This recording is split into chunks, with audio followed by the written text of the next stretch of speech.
This week on Art on the Air features landscape photographer, professor, and fine arts department chair at Indiana University South Bend, Susan L. Moore, whose work includes landscapes of Indiana and large cities in Europe. Next, burgeoning vocalist and pianist from South Bend, Molly Abraham, shares her musical journey. Our spotlights on Memorial Opera House's November and December events, including a production of Scrooge. Express yourself through art and show the world your heart. Express yourself through art and show the world your heart. You're in the know with Esther and Larry. Art on the air today. Stay in the know with Larry and Esther. Art on the air our way.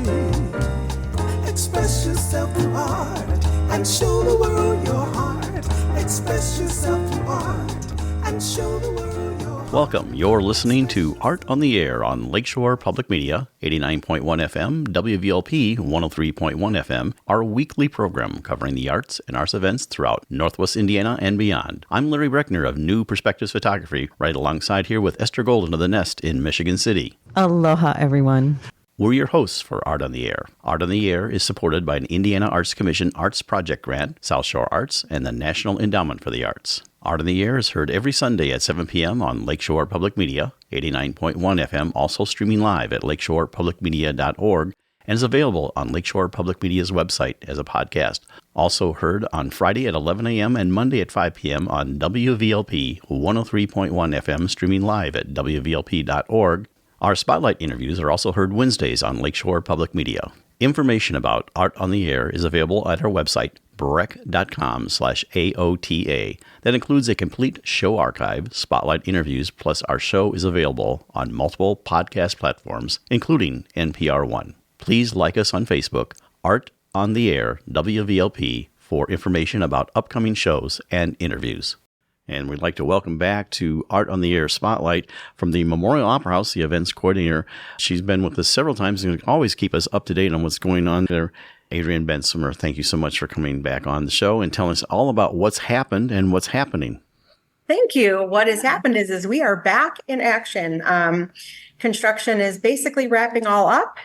We are back in the theater. We just had an amazing run of Young Frankenstein, basically a sold out show every week, every night. So it was amazing to be able to welcome people back into our space again. So it's great to be back home for sure. And that being said, we have a ton of stuff on the calendar for now to the end of the year. We have the Ultimate Doors Tribute Band coming in November 9th. So basically, if you're a Doors fan or any form of Jim Morrison, come out, catch the show. It's a great concert. Then we have our Veterans Day event with South Shore Orchestra. So they'll do a symphonic tribute all through, military history and military songs to support our veterans and to say thank you. So there's always some little surprises during that show as well. So some guest acts, some guest speakers. So we always look forward to that. That's such a great day. And then we will be rolling out into our Christmas show, Scrooge. So they're already actively practicing and getting ready. The set's already in the process of being built. So Scrooge the musical is definitely the one for this winter to come and see. It opens November 29th and goes through December 15th. So that's how that one runs. And back, one thing I noticed on for your Veterans Day concert, and what's surprising is the movie is a comedy, 1941. John Williams wrote the Grand March, and yet the march is very traditional as far as a military march. That's one of their pieces they've selected for that concert. Yeah, absolutely. They always do a really good job of doing their research and picking some great pieces. Yeah, and it's a great title, Salute to Our Heroes. It's a really strong title. Yeah, for sure. So are you also the Holly Jolly Jamboree? That's, don't we all want to meet Cindy Lou Who? We do, yeah. Holly Jolly Jamboree.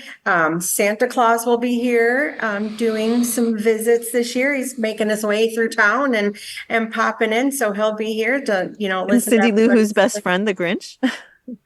He may. I don't know. We don't really know who's all going to be here yet, but I'm hoping that the Grinch and Cindy Lou Who will both be here. So I hope so. And then we're getting ready to start rehearsals for our Penguin Players Cabaret, which is it's a division of our Penguin Project that is for adults with all abilities that are going to get to do a cabaret type style show. And we're actually still looking for some help with that, but that's going to be a great fun night. I actually get to be one of the mentors for that show. So I'm super excited. Adrienne, what type of help are you looking for? They're looking for mentors. So anybody that's willing to sing, act, dance, just to help their Penguin player to be more comfortable with the stage. So they can go to our website. There's a ton more information about our Penguin players. And like I said, that's basically the adult version of our Penguin project. So we opened it up to all ages now. And like I said, we're doing Hollywood through the ages. So there's going to be a lot of fun songs. I can't disclose what they all are yet because we haven't even started rehearsing. But yeah, that's going to be a great fun show as well. Fabulous. And how do you wrap up December? You have something that's a tradition every year with the South Shore Orchestra. Yeah, we have our South Shore Orchestra Holiday Pops. We're actually going to do 2 shows this year. That sells out every year, and people are actually upset when they can't get tickets. So this year we decided that on Sunday, December 22nd, we are going to do a 2 p.m. show, so a 2 p.m. matinee. And then we will also be doing a 7:30 show. So 2 shows to see in the same day. And that's, our traditional Christmas music, sing-along. Santa, again, will be making an appearance, and again, some other special surprises that day.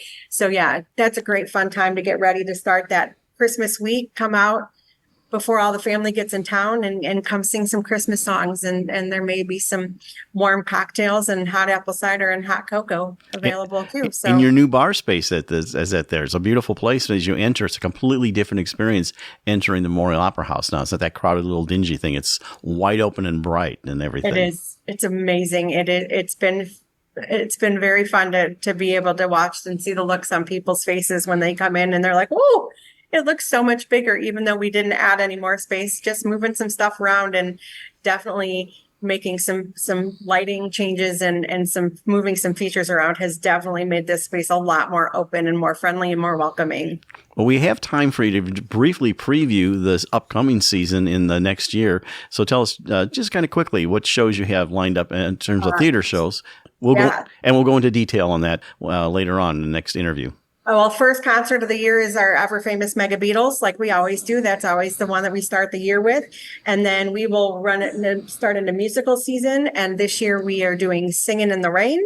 We have Forever Plaid, the Rocky Horror Show. And then we are going to end next year out with Charlie and the Chocolate Factory. So we have a lot of fun shows, and there's a lot of concerts on the books coming as well. So lots of fun things. Which we'll revisit in the future interviews. In our last minute here, why don't you go back over the dates real quick for what's happening in the fall? Absolutely. Ultimate Doors on November 9th, Ultimate Doors Tribute Band.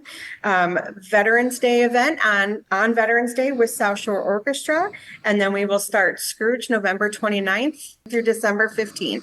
And South Shore Orchestra again for the Holiday Pops. Fantastic. Well, we appreciate you coming on the Air Spotlight. Adrienne Bansemer, who is the events coordinator and also in charge of a lot of things, and now she turned her hair blonde, and so blondes have more fun. And you can get tickets at memorialoperahouse.com. You can email them at tickets@memorialoperahouse.com.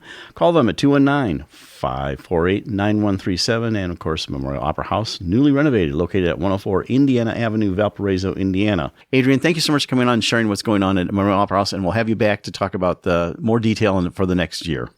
Awesome. Sounds great. Thank you guys so much. Oh, thank you.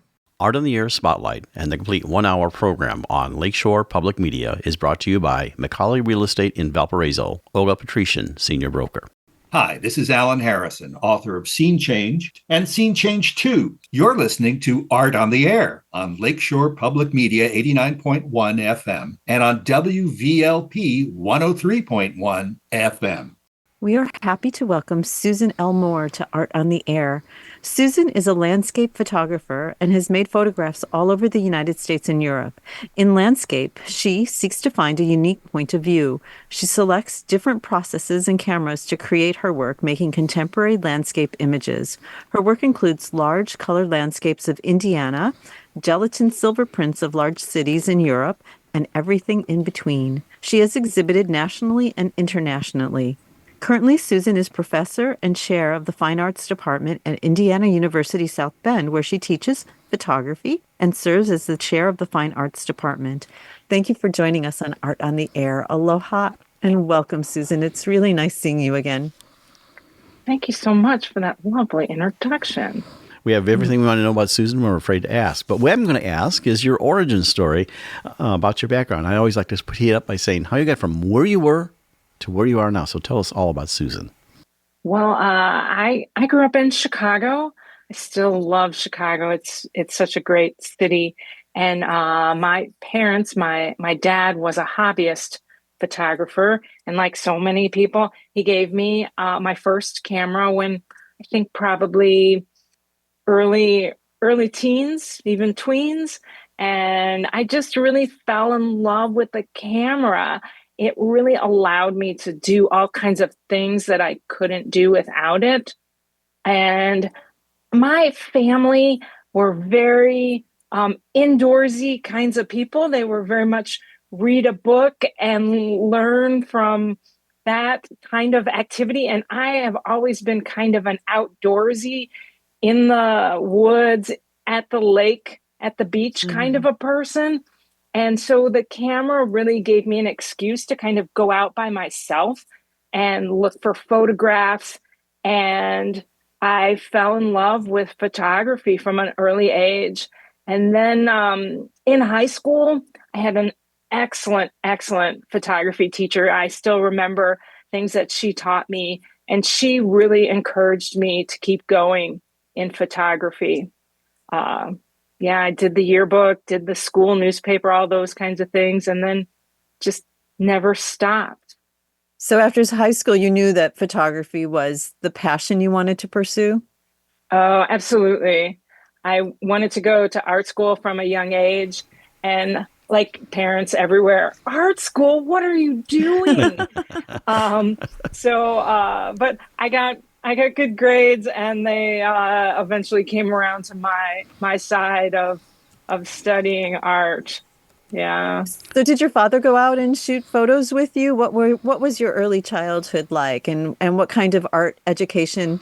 So you said you had the camera, like, I don't know, 12, maybe 11, 12, right in there. Yeah. So what was like your creative elementary school like? And then, I'm just sort of interested in the whole childhood experience. Oh my. I had a pretty good education, and we had art when I was growing up in school, although I was never really super good at drawing and painting. And so the photography, of course, allows a person to make images, and it's seductively easy until you really get deep into it. And then you realize, wow, this is just hard in a different way. Right. And my dad always encouraged my artistic endeavors. Although I don't know that he went out and photographed with me. He had a job. Yeah. Yeah. It's interesting how, the photographer develops his eye, and why you can look at two images and you're attracted to one, and they're similar, but they're not quite the same. And one has it and the other, doesn't quite reach you. So it's right. It's a hard process to. Sure. So in that beginning, were you doing your own developing of the film?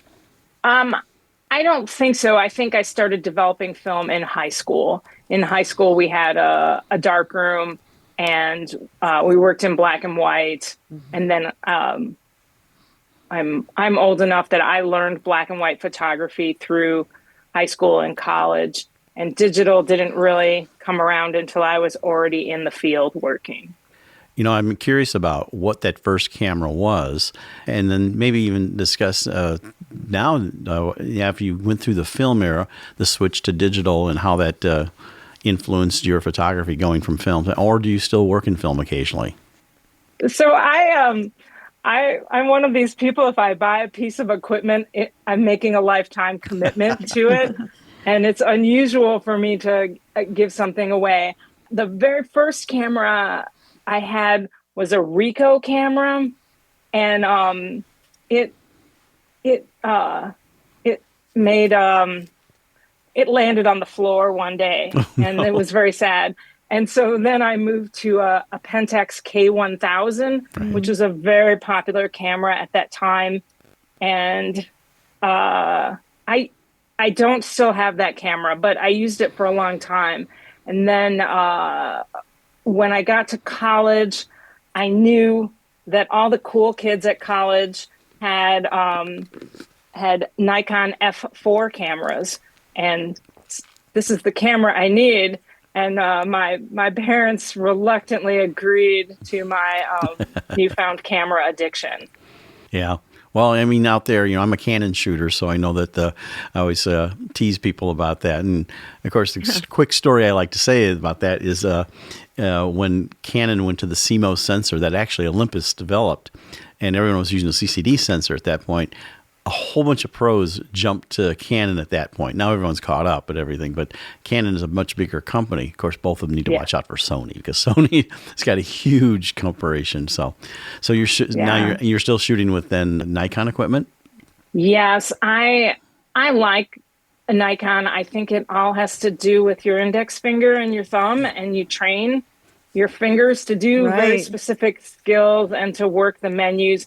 I actually, like you said, there's not a huge difference in terms of the quality between the different formats now. It's really what you're comfortable with. But I have a new mirrorless Nikon camera, and my digital cameras, of course, they become paperweights and they go to students. But my old film cameras, I still shoot with my old film cameras, and I have a 4x5, I have a 5x7. I don't have an 8x10. Yeah, that's a lot to haul around, that's for sure. Yes. I have friends who still shoot 8x10 film. Yeah. It's just more than, it's a time commitment. Yeah. Wow. And keep good exercise to carrying that thing around all the time. But I know what you mean. And so you answered one question I was going to ask about going to mirrorless.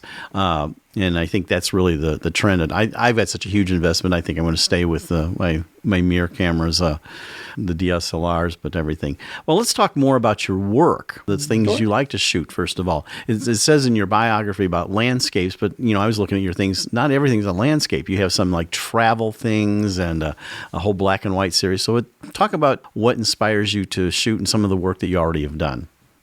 So for landscape photography, I think about there was a writer, his name was J.B. Jackson, and he wrote about the landscape as a view. And he talked about using the view camera and looking at what's presented in front of you as a photographer and selecting your composition and your design behind the lens of the camera. So I take this definition of landscape, this very kind of broad definition of landscape, and then fit my ideas inside of it. And so sometimes I'm in a city, Paris, wonderful city to photograph in, Milan, and I'm photographing, but I'm still thinking of those images in terms of a landscape, even if there are people or buses or other things in the view.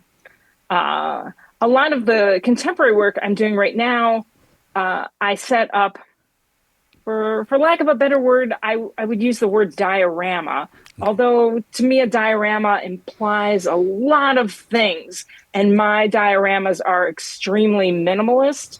But I am creating scenes, creating landscapes in the studio, and then photographing them.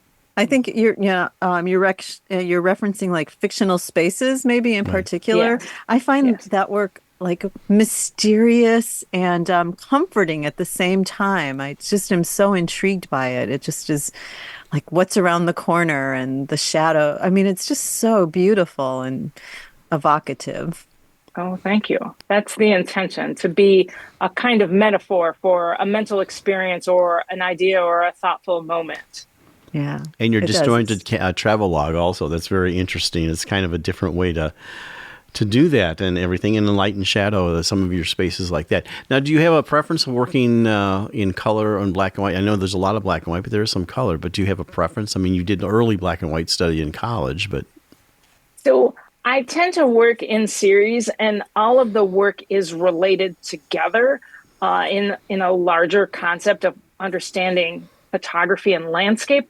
But I will work on a series for a period of time. And then when I feel like, well, this work is really good, but it's kind of done, I can't add more content to it, I will totally change the technology that I'm using in order to kind of force my brain to think in a different way and think creatively and come up with a new project. So I had been working in color film, and then I switched to black and white film, and then I switched to digital with the fictional space series because that work was done in a residency in New York City, and I needed the digital to make it happen within the time frame of the residency. And then the next residency, I switched back to color to kind of keep my brain working and moving forward. Paper Cranes was a COVID project. That was my COVID project. Yeah, it was so interesting. I love that you used like your note paper. And so what inspired you doing Paper Cranes? Oh, I've always loved origami. Yeah. It's just, I like folding They say paper. it's a very, what do they say? Because it used to be for like the royalty, and it was a beautiful pastime for princesses to, fold this paper. I remember reading, a long time ago. Huh. I didn't know that. But when I was on a Zoom call, and there were so many Zoom calls, I would fold paper under the table to keep my hands occupied and to stay alert. And I just started collecting them. And then I started photographing them. And then once you start photographing them, they become infinite in a way because they're reproducible digitally. And I really enjoyed the Paper Cranes. But then I also, when we started to come out of social distancing, they kind of fell away because that was my COVID project. Right. You even folded yourself into a paper crane. I did. So in the digital photography world, what's your post-processing look like? What tools do you use? I use Lightroom almost exclusively. I learned about Lightroom 1, and it just makes sense. Of course, now Adobe and Lightroom are the same software, just kind of different entry points. Right. But I like the way Lightroom organizes and also edits. And I don't make a lot of editing that one would need Photoshop for. And Lightroom, is designed for photographers and respects the metaphor of the negative and the non-destructive editing. Right. And so there's a lot of really cool things about Lightroom. And I feel like it was designed for people just like me. Right. So, Susan, I want to talk about your international education program. Do you, Florence is a beautiful choice, but is that where you go each time is to Florence, or have you switched cities? So I can talk about Florence. Oh, I love Florence. I know, please. I know, Venice, it's like Venice for me too. I just oh my gosh, I melt in Venice. Yes, it's quite lovely. Mm-hmm. So I went to graduate school at Washington University in St. Louis, and my photography instructor there, his name is Stan Strumbecki, and he takes students to Florence, Italy for many years. And he helped me to establish the program from IUSB to take students to Florence, Italy. And we partner with a school in Florence called the Santa Reparata International School of Art. And the folks that run that program are their family was originally from Texas. So they are the woman who runs it is from the United States, although I think she probably is mostly Italian now. But they speak English and Italian, and they have a school with all the things that you would want a school to have, like a computer lab and a classroom and a library, and they do all the groundwork. So it makes it really wonderful for faculty like me to just arrive in Florence with a group of students and everything is ready to go. And Florence is such a magical place for students. And it's such a small and perfect city. You can walk across it in just a few hours. And of course, Michelangelo's David is there, which is the most so spectacular. And we also go to Venice and Siena and Lucca and Pisa and all different kinds of places like that. So you're a professor of photography also. Tell me about that, taking incoming students, because obviously if they're taking, now obviously you probably have some students that you take a beginning photography class that aren't really photographers, but everyone nowadays think, hey, I'm a photographer because I got a camera phone, and camera phones are pretty good. But tell us about what your teaching process is. How do you take someone, say, to develop the eye to shoot whatever they're going to shoot for their subject? Yeah, photography. So I teach photography, and there aren't a lot of photography majors nationwide anymore, like you said, because of the cell phone. Although, and of course, AI is changing photography again, and I do not have enough skills to talk adequately on that. But so the students learn photography in terms of the DSLR or the mirrorless camera, in terms of aperture and shutter speed. And of course, they can change their ISO. So we learn technical things. And then we also learn the formal qualities of art, line, shape, pattern, design, and those kinds of things. And then they also learn about time and distortion of space and quality of light and things that make photography unique and interesting. And composition is in that list too. Graphic design is probably our biggest major here at IU South Bend. And so everyone, I tell people this all the time, everyone in School of the Arts is learning about graphic design. So photography is part of graphic design. Oh, sure. That makes total sense. And you know, obviously you have to learn the tools of photography. But there are a lot of photographers, my wife is one of these, who doesn't really understand the triangle of, you know, exposure, aperture, and everything. But she'll want to do something like, and said, well, I want this and this to be focused. I said, well, honey, you need to understand aperture. Oh, I don't do that. And yet she has an incredible eye.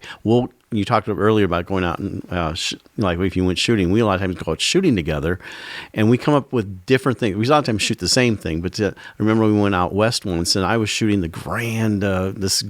a canyon and wide shots and everything, kind of panoramic views. She comes up with this one with the tree is in it as a subject and with that as a background. So we have different comps. So that's interesting how you learn. One of the things I always tell people when they want to take better pictures, I says, envision it as a photo that you can hold. I said, you know, you go through that viewfinder, you get kind of excited. Think about what the end product would look like if you had an actual printed picture and everything. Sure. I think that photography is really hard, I think also because of the emotions, right? So if you have, if you're someplace local like Lake Michigan, and it's sunset, and you're there with a special person, and it's so beautiful, and you take a picture of that, and it's hard to capture the things that are in your heart in a picture. And that's what a trained photographer learns how to do, how to really, through experience and through talking to people, to capture emotions and ideas. But if you're a photographer, if your photographs serve your purpose, if you're at a birthday party or you're at a concert and you have a picture that helps you remember that event, then it's a wonderful picture. Right. The whole purpose is that capturing that moment in time. So referencing kind of what you just said, how do your series come about? Do you start out with, I want to do a particular thing, or do you have a photograph that you take that then inspires the series? It probably goes both ways, but So the trick to being a creative photographer is to carry your camera with you all the time and to look back at those photographs. And so when you look back at your camera roll, or another way of editing your images, you look for not the picture that looks like every other picture, but the different picture. Mm-hmm. And the picture that's different, and what is behind that picture, what emotions are in that picture, what design or ideas in that picture. And the picture that's different, that's the one that you follow. Yeah. Do you ever go out shooting things unplanned? I mean, it sounds like you might. Sometimes like, instead of going on I'm going to go out and shoot this particular landscape at this particular time, you say, oh man, this just popped up in my thing, and you do that kind of potpourri of photography. Oh yeah, here's something to shoot, and stop and shoot it. So sometimes I do have planned day trips specifically out to photograph and just to be creative and reconnect with the camera. And then other times, one of the reasons I work in the studio now is that you can really target your time and not be weather dependent or things like that. It's a little bit more strategic, but a little bit of both. Right. In high school, I was totally immersed in photography. I mean, it was just like everything to me. And being that teenager, having that camera, I had a Minolta 101, sort of gave me entry into places and acceptance in places that normally I wouldn't have been comfortable like being in, I guess. But the camera was like the introduction. Absolutely. I don't know if it was that way for you when you were younger. It just absolutely. Still today. It gives you an excuse to go places and meet people and do things that you couldn't do. Right. Absolutely. Well, Susan, in our final moments here, could you tell us how people can find you online, how to get in touch with you, and then if they're interested in attending courses at IU South Bend in the arts department, tell us a little bit about that real quick. Sure. So my website is slmoore.com, SusanLMoore.com, and I'm at IUSB. And if you're interested in taking a photography class as an adult or as a student seeking a degree, I would just go to iusb.com or .edu and look us up and and I'd be happy to chat with you. Well, Susan, this has been a real pleasure being a photographer myself, and appreciate you coming on there. That's Susan L. Moore. You can see her website at slmoore.com, and also get in touch with her there. Thank you so much for sharing your arts and photography journey on Art on the Air. Yeah, it's been a pleasure, Susan. Thank you. Thank you.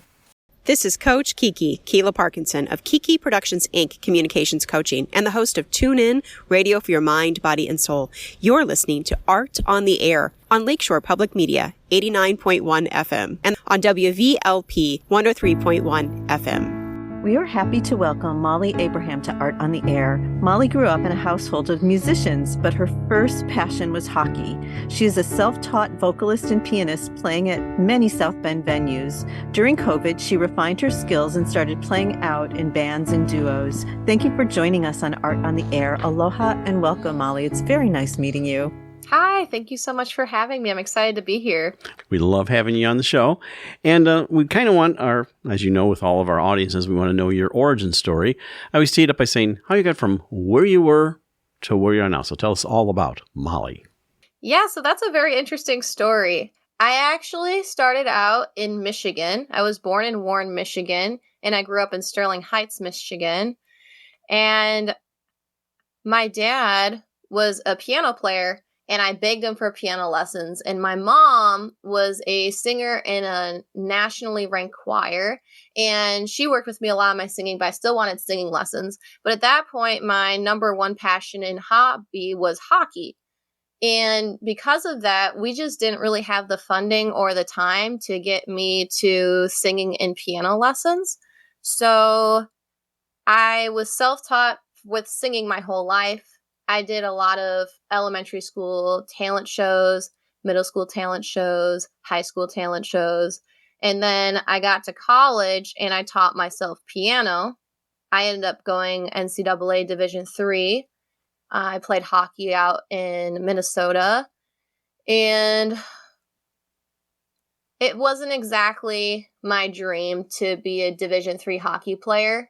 I thought I was going to be in the Olympics, and I thought I was going to be in the NHL, and it didn't really work out that way. And I was still really devoted to hockey, but then I had more time to pursue music. So I started teaching myself to play piano. I did some more shows in college. And then I graduated, and I was actually dating someone at the time who lived in Michigan City. So I moved out there, and it didn't work out. Long story short. And while I was in Michigan City, I started playing in some bands, in some duos. And over COVID, I had an opportunity to really hone in on my piano skills, which was great. COVID, I know, was not a great time for everyone, so I never want to make light of it, but it was a very easy time for me. I had my sister over for a month to get her away from Michigan, because Michigan was a lot worse off than Indiana with COVID, and we hung out the whole time. I learned how to cook as well, did a lot more cooking. And once we were done with COVID, I felt like I was pretty much at a point where I'd be comfortable performing a whole set by myself, but I wasn't quite ready to pursue being on stage by myself and asking venues if they're interested. I was really caught up with teaching math, so I'm a math teacher as well. But my now current partner, Brian, found out that there was a last-minute cancellation at LaSalle Kitchen and Tavern at South Bend, and he says, "Hey, we need somebody for a performance." And I was like, "When?" And he was like, "Tonight." And I was like, "Great." No chance to think about it. You just do it. Yeah, I mean, I didn't. I just said yes. But at the same time, I was very nervous because I didn't think it would happen that quickly. So I packed up all the stuff I had to perform with, which wasn't much. And I went and played a 50-set song list. And the rest is history, basically. I started getting more and more interest from other venues. And then Hometown Living, WSBT's Hometown Living, had me on their TV news show. And that helped a lot with booking more venues. And then now I have quite a few venues that I regularly play at. And I enjoy it a lot. It's a huge outlet for me. It's definitely very helpful for me with my emotional, social, just processing things. So it's been very fun to me. Are you also a songwriter? Yes, I'm also a songwriter. I wish I have wrote more songs by now. It's very hard for me to write lyrics. They come to me in very emotional points in my life. So when I'm experiencing great emotion, I can just have lyrics flow out of me like it's nothing. But when I just put myself somewhere and try to write something, it never comes out the way that I want it to. So a typical set, what do you do? What kind of, and we'll talk more about your originals. We'll play and then we're going to play one. What would we hear if we came to see a typical set?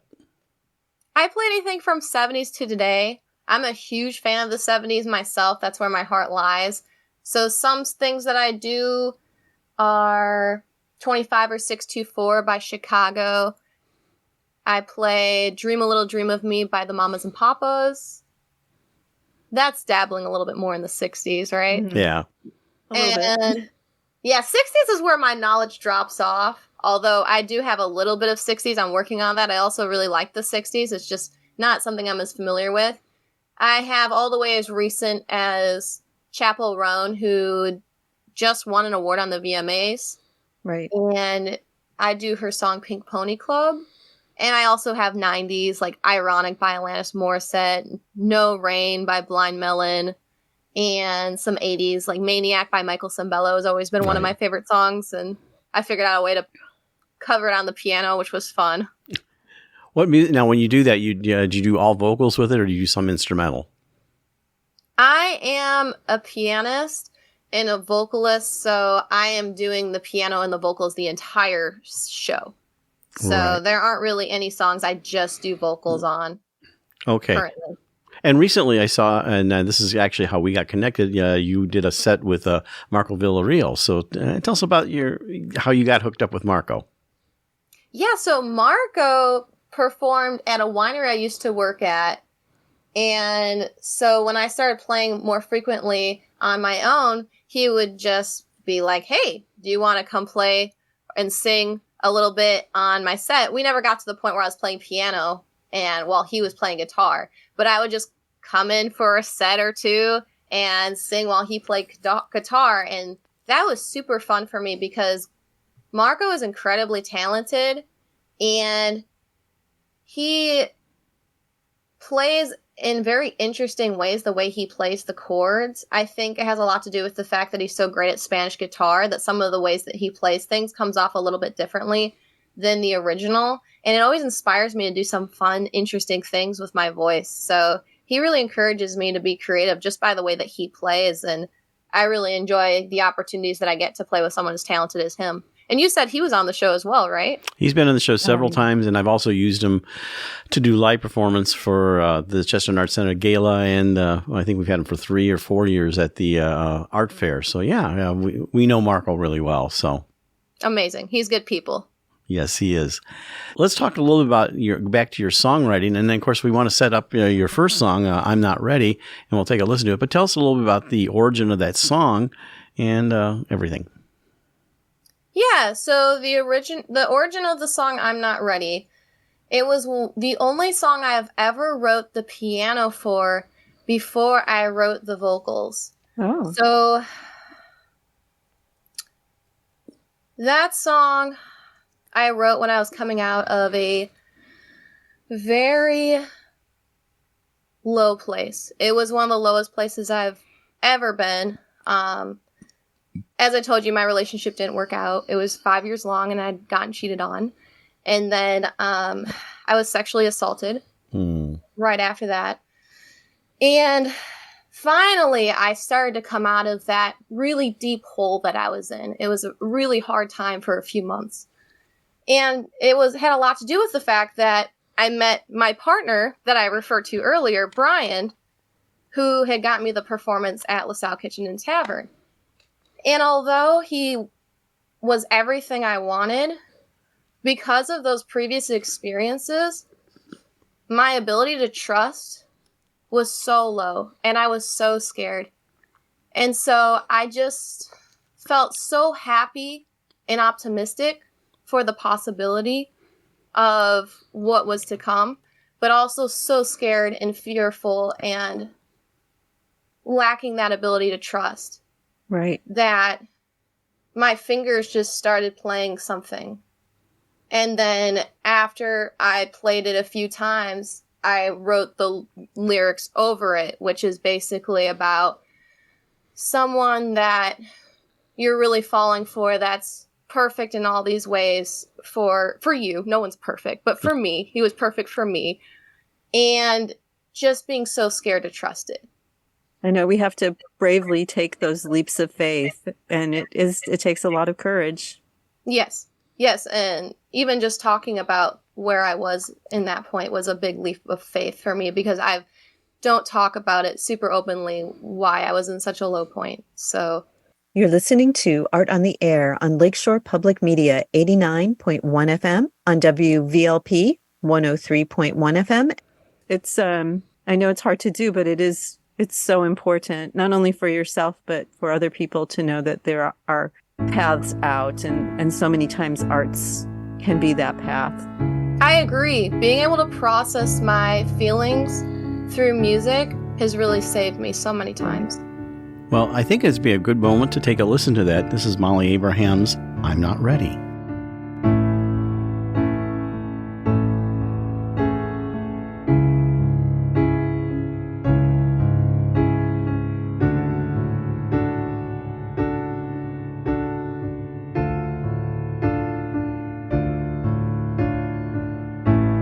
Please let this all go wrong. I cannot take the song, playing my strings perfectly. Please let this end tragically. Falling too fast, this couldn't really last. I'm not ready to feel this way. I'm not ready to trust today. Show me some that will make this end. Tell me you wanna be friends. Break me before this love is too strong. Prove that I'm not what you need. Then maybe I'll be free. Break me before too long. 'Cause I'm not ready to fall in love again.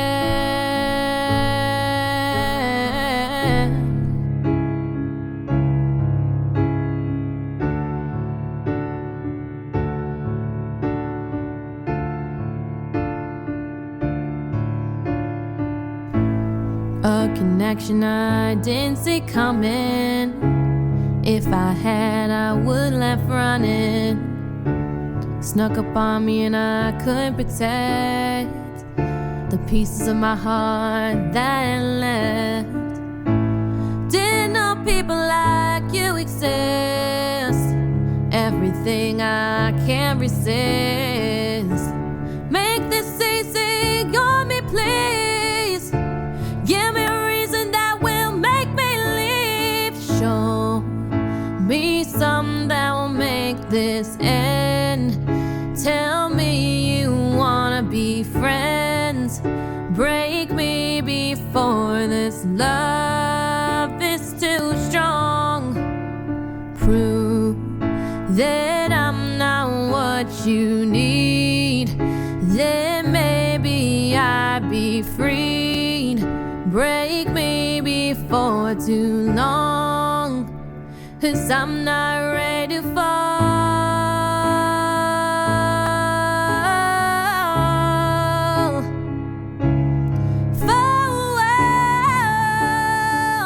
I'm not ready to fall.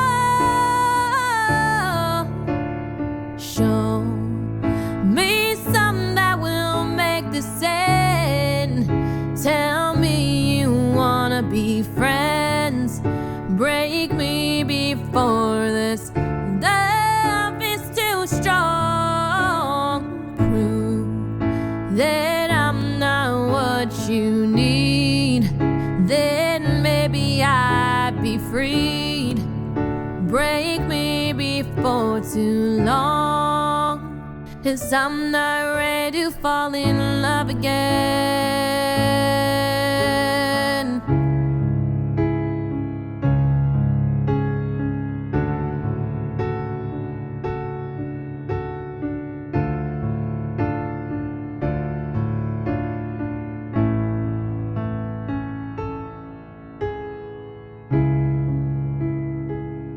And that was Molly Abraham, I'm Not Ready, an original tune by her.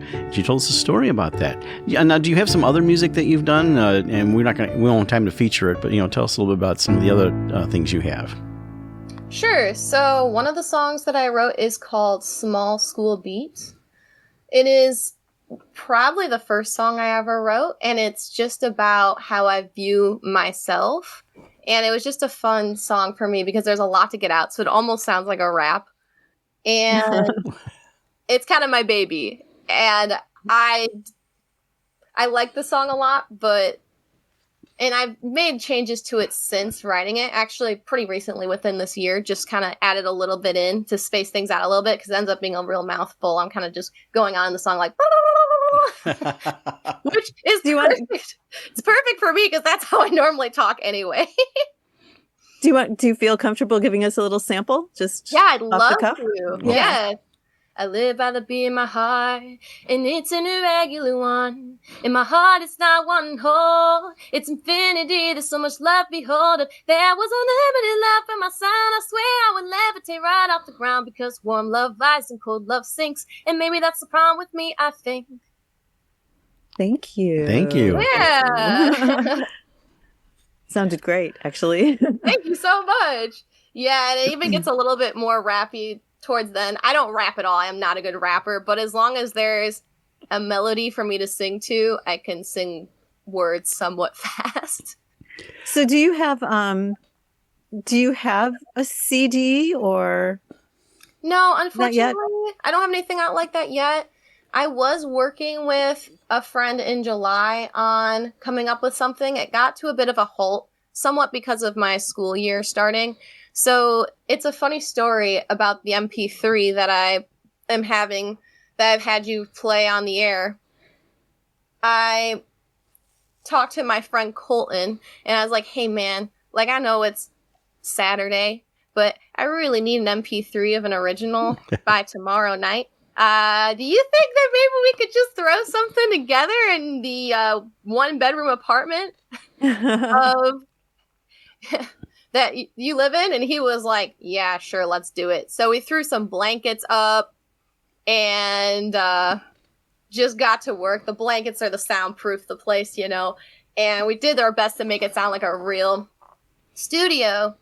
And we just pretty much knocked that out in 2 hours. I had one take on the keys and one take on the vocals, and that was all we needed. And then he did the magic, and bada boom, bada bing, there's an MP3. So Exciting. In the future, I would like to record my originals and have an album or a CD and maybe even something on Spotify. But right now, it's just... 'Cause you've got a recording studio right there in South Bend. Oh, do we? Yeah. Okay, good to know. I'm going to look into that. I know one of my friends also has one, so I got to figure something out with that. But going back to some of the other songs that I've wrote, I have a song called Just Drive Slow. I wrote that about 2 friends, actually. It started out to be about 1 friend, but then I had a similar situation in a friendship where they were just not doing things well with their lives. And it's just about how hard it is to watch your friend make really poor choices with drugs, mostly. Yeah. Honestly, that's what they had in common.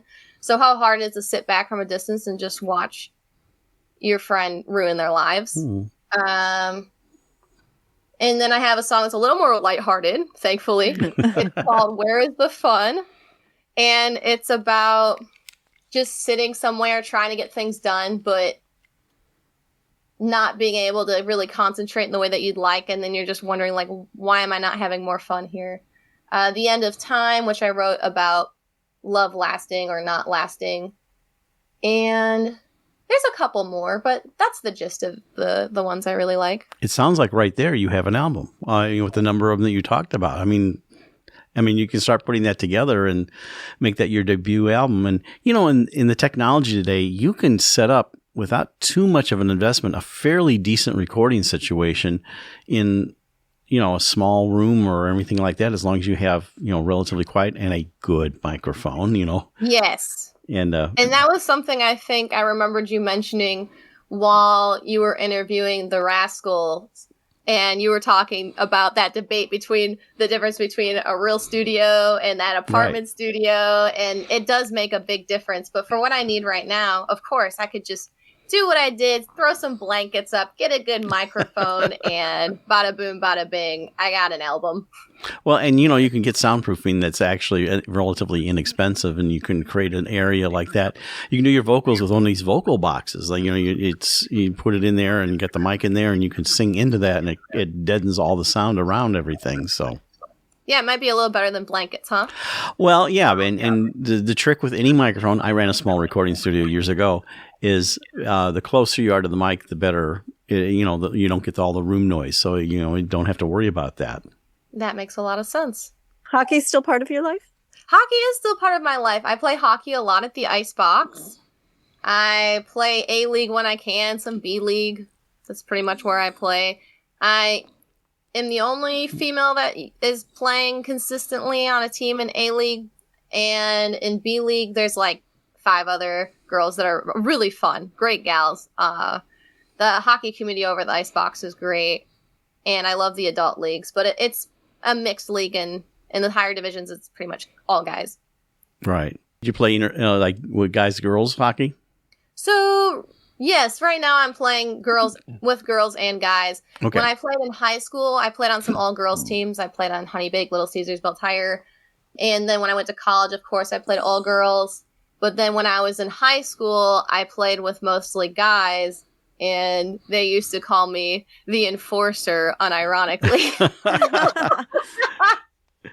Well, we're coming to our final minute here, Molly, and we want to give you a chance to talk about what upcoming shows you've had or any past shows real quickly.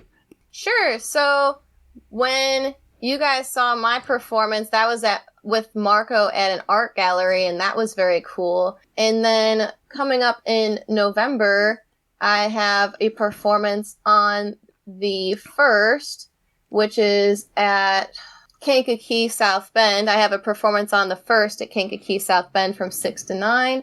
I have a performance on November 2nd at LaSalle Kitchen and Tavern. And I also have a performance on November 4th at Brass Elk Brewing from 6 to 9. And how can people find you online? I am available online at Molly Abraham Music on Facebook, and that's where I post all of my events too. Well, thank you for coming on Art on the Air and sharing your musical and math and hockey journey. And I appreciate that. And good luck with your career in both music and math, and maybe sometime it'll be just music. Thank you for being so open and vulnerable with telling us everything that you shared. So thank you.